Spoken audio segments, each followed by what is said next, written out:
নমস্কার, ব্রেকিং বাংলায় আপনাদের স্বাগত। আমি জয়ন্ত মজুমদার। বাংলা এসআইআর চালু হওয়ার ঠিক আগেই শুভেন্দু অধিকারী বলেছিলেন যে বাংলাতে 1,25,00,000 ভোটারের নাম বাদ যাবে। বিজেপির অনেক নেতাও শুভেন্দুর কথায় বা ওই সুরেই তালে তাল দিয়ে একই কথা রিপিট করেছিলেন।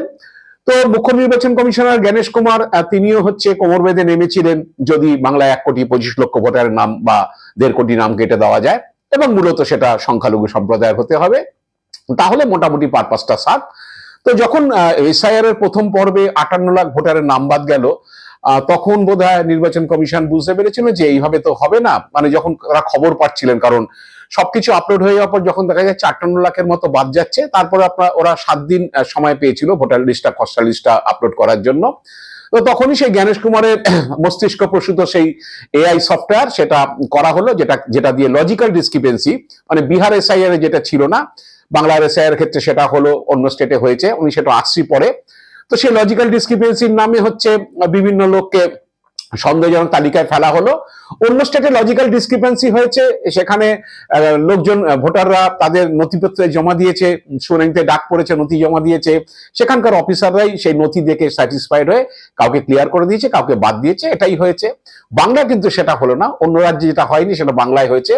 এখানে 34-35 জন রোল অবজারভার, মানে তালিকা যে পর্যবেক্ষক, ভোটার তালিকা পর্যবেক্ষক, এবং সাথে 3,500 মাইক্রো অবজারভার দিয়ে দেওয়া হলো।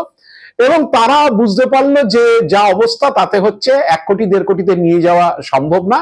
এইবার এই লজিক্যাল ডিসক্রিপেন্সিতে যদি যে নথি জমা পড়ছে, আপলোড হচ্ছে, সেই দেখে যদি ছেড়ে দেওয়া হয়, তাহলে 58 লাখ শুনানিতে 2-3 লাখ 4 লাখ লোক আসেনি, 60, 62, 65তেই আটকে যাবে। তো এরকম একটা সিচুয়েশনে যেটা দেখা যাচ্ছে যে প্রায় আপনার 1,22,23 লাখ লোককে লজিক্যাল ডিসক্রিপেন্সিতে ডাকা হলো। 30 লাখ লোক নন ম্যাপিং, মানে যাদের 2002 সালে ভোটার তালিকার সঙ্গে মানে কোনো লিঙ্ক নেই, তারাও নথি জমা দিলেন। তো শেষমেশে যেটা হলো সেটা যে এই লজিক্যাল ডিসক্রিপেন্সিতে বেশ কিছু লোকজনকে কাটা হলো, 5-6 লাখ ভোটার কেটে চূড়ান্ত তালিকা হলো, এবং দেখা যাচ্ছে যে এই যে নাম কাটা হয়েছে লজিক্যাল ডিসক্রিপেন্সির নামে, এদের অনেকেরই আসল নথি, মানে যে ঠিকঠাক নথি ছিল তার সত্ত্বেও তাদেরকে ডিলিটেড করে দেওয়া হয়েছে। তারা এখন ডিওর কাছে, সিওর অফিসে আবেদন করছেন তাদের নথি নিয়ে। কিন্তু এই যে নাম কেটে দেওয়া হলো, যে এবার এইগুলো করার পরও দেখছি যে তাতেও তো 64 লাখের উপর উঠলো না, মানে যেটা এখন 63 লাখ সামথিং, 63,80,000 মতো, 64 লাখের কাছাকাছি। তো তাহলে এই প্রক্রিয়াটাকে জটিল করার জন্য কি করা দরকার? এবার 60,06,000 যে অ্যাডজুডিকেশনে ফেলে দেওয়া হলো, মানে লজিক্যাল ডিসক্রিপেন্সি হয়েছে, তারা শুনানিতে এসছে, নথি জমা দিয়েছে, নথি আপলোড হয়েছে, কিন্তু এই মাইক্রো অবজারভার, রোল অবজারভাররা বললো যে এই নথি যথেষ্ট নয়, তাকে এটা এইভাবে তার নাম তোলা যাবে না। ওরা নাম তুলতে পারেনি, কারণ তার অবজেকশন দিয়ে রেখেছেন যে লজিক্যাল ডিসক্রিপেন্সির এই ভোটারদের। তো সুতরাং এটা নিয়ে জটিলতা পর সুপ্রিম কোর্ট তখন ঠিক করলে যে জুডিশিয়াল অফিসারদের দিয়ে এটার বিচার হবে, যে নথি ঠিক আছে কিনা, তারা সেই বুঝে নাম তুলবেন, এবং যাদের নাম বাদ যাওয়া তারা নাম বাদ যাবে। তাছাড়া লক্ষ্যটা যে 60 লাখকে করে দিলাম, 60 লাখের মধ্যে অন্তত 40 লাখকে কেটে দেওয়া যাবে, যেটা প্ল্যান ছিল যে 40 লাখ ভোটারকে কেটে দেবো। কেটে দিলে তাহলে 64 আর 40, 1 কোটি ছাপিয়ে গেল, অঙ্ক সোজা। 1,25,00,000 না হলে অন্তত আরো যদি 5-10 লাখ কেটে দেওয়া যায়, তাহলে 1,10,15 লক্ষ ভোটার কেটে দেওয়া যাবে। এবং মূলত যেটা দেখা গেল, যেটা কমিশন আগে ঝেড়ে কাজ ছিল না, সেটা হলো যে লজিক্যাল ডিসক্রিপেন্সিতে ম্যাক্সিমাম ভোটার যাদের বাদ গেছে সেগুলো মূলত মুসলিম অধ্যুষিত এলাকা, যেখানে মুসলিম ভোটের সংখ্যা বেশি, মালদা, মুর্শিদাবাদ, উত্তর দিনাজপুর, এইসব জায়গাগুলোতে।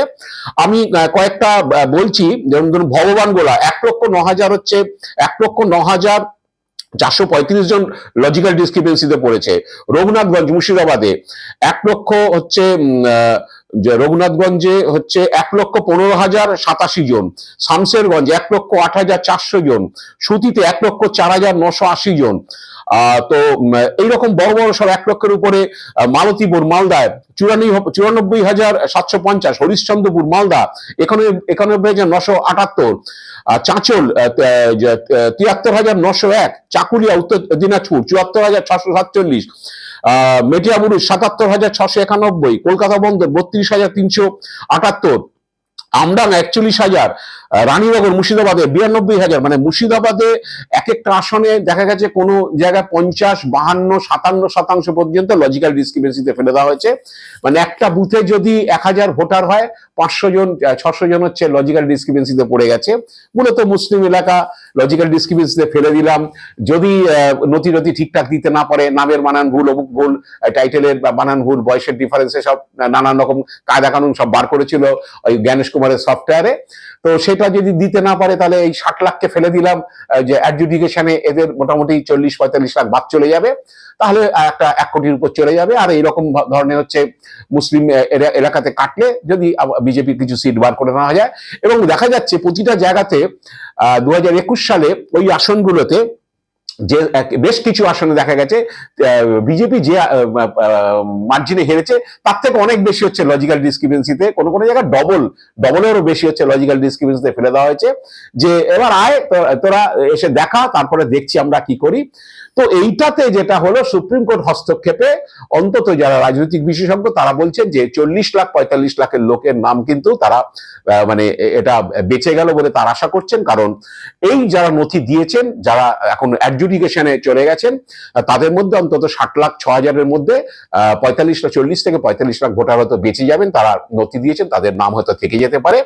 কিন্তু এখন প্রশ্ন উঠেছে যে এই যে এত লোককে লজিক্যাল ডিসক্রিপেন্সিতে এত লোককে আপত্তি জানিয়ে দেওয়া হলো, আরোরা এবং হচ্ছে মাইক্রো অবজারভাররা, মানে আরো যেটা নির্বাচন কমিশন দিল্লি থেকে পাঠিয়েছে রোল অবজারভার এবং মাইক্রো অবজারভার, যেটা নির্বাচন কমিশন ঠিক করেছে কেন্দ্রীয় সরকারি কর্মচারীরা, তারা হচ্ছে এই কায়দাটা করে আলটিমেটলি সেটা ইআরওদের ঘাড়ে চাপানোর চেষ্টা করছে। যে ইআরওরা হচ্ছে এটাতে জটিলতা তৈরি করেছে, কিন্তু ইআরওরা হচ্ছে নথি নিয়ে আপলোড করে তার ভোটারটা থাকবে কিনা সেটাই তারা সেই পদ্ধতিটাই চালিয়েছে। কিন্তু রোল অবজারভার আর হচ্ছে মাইক্রো অবজারভার যারা ইলেকশন কমিশন নিযুক্ত বা কেন্দ্রীয় সরকারি যারা কর্মচারী এবং অফিসাররা রয়েছেন, আইএএস অফিসাররা রয়েছেন, তারা হচ্ছে আপত্তি জানিয়ে দিলে এআরওরা তুলতে পারেননি, যার ফলে এগুলো নিয়ে জটিলতা হয়েছে। তখনই হচ্ছে তৃণমূল বা মমতা বন্দ্যোপাধ্যায়ের পক্ষ থেকে সুপ্রিম কোর্টের হস্তক্ষেপ দাবি করা হয়েছে যে এইভাবে এত ভোটারকে লজিক্যাল ডিসক্রিপেন্সিতে ফেলা হয়েছে এবং এদের নথি নিয়ে আপত্তি জানানো হয়েছে। রিচেকিং যে রিভিউড বলে হচ্ছে করা হচ্ছে। তো এইভাবে ভোটাররা যে কিভাবে তাদের নাম উঠবে, তখনই সুপ্রিম কোর্ট হস্তক্ষেপ করে। তাতে যেটা হয়েছে 60 লক্ষ নামকে তো আটকে দেওয়া গেছে, যে 60 লক্ষ পুরোটাই বাদ দেওয়ার ফন্দি ছিল, যে পুরোটাই বাদ দিলে চলে যাবে। কিছু হিন্দু, ধরুন কোন বুথে 500 জনকে লজিক্যাল ডিসক্রিপেন্সিতে ডাকা হয়েছে, সেখানে তো 50 জন বা 5 জন 7 জন হিন্দু নামও ঢুকিয়ে দেওয়া হয়েছে যারা লজিক্যাল ডিসক্রিপেন্সিতে পড়েছে। আসলে দেখানো যে একটু মানে আমরা হিন্দু মুসলিম ওরকমকে বাছবিচার করছি না, কিন্তু আবার এও দেখা গেছে যে লজিক্যাল ডিসক্রিপেন্সি থেকে পাস হয়ে গেছে, শুনানিতে গেছিল, গিয়ে নথি দেওয়ার পর দেখা গেল 600 জনের মধ্যে 500 জন মুসলমান হচ্ছে মুসলিম ভোটার, তারা আটকে গেছে। এদিকে হচ্ছে 300 জন বা 200 জন হিন্দু ভোটারকে ডাকা হয়েছিল সেই বুথেই, তারা হয়তো 2 জন আটকেছে, 2 জনকে অ্যাডজুডিকেশনে ফেলা হয়েছে, বাকি 198 জন পাস হয়ে গেছে। এসব নানান রকম খবরাখবর এখন আসছে। এখন যেটা হচ্ছে, অনেকে বলছেন যে তৃণমূলের সন্দেহ করছেন যে এই 60 লাখের বোঝাটা চাপিয়ে দেওয়া হলো, যেটা একটা লং প্রসেস এবং সেটা সম্ভব হবে কিনা, হয়তো সেই কারণে এই roll observer micro observer commission কৌশল করে যখন দেখলো যে 58 লাখ 6 লাখ আরো ইয়ে থেকে চূড়ান্ত ভোটার তালিকাতে বাদ গেল, 64 লাখ আটকে থাকলে হবে না, একটা বড় চাপিয়ে দাও, চাপিয়ে দিলে সেটা শেষ হতে হতে অনেক দেরি হবে, এবং দেরি হলে যেটা হবে নির্বাচনের সময় যদি পেরিয়ে যায়, রাষ্ট্রপতি শাসন জারির একটা কৌশল।